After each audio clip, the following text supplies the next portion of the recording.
அந்த கட்சியில யாருமே இல்லையா? யாருமே இல்லையா? அது அந்த கட்சிக்காக உழைச்சவங்க எவனே இல்லையா?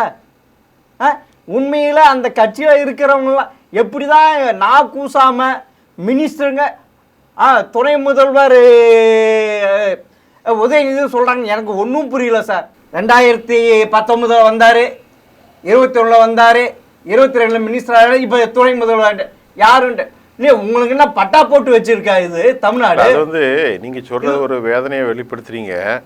எந்த கருத்தியலும் எந்த புரிதலும் எந்த ஆளுமை திறமும் இல்லாத ஒரு உதயநிதி வந்து ஒரு சினிமா துறை சார்ந்தவர், சினிமா துறை பிசினஸ் செய்கிறவரை எப்படி தமிழ்நாடு முதலமைச்சர் இல்ல பார்லிமெண்ட் பிரச்சாரம் எப்படி பண்ண? டபுள் மீனிங்ல பிரச்சாரம் பண்ண சார்.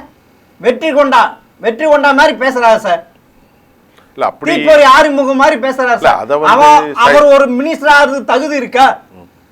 இல்ல அத எது இருக்கு? சரி சார், அன்னைக்கே இது நடக்க போகுது சார்.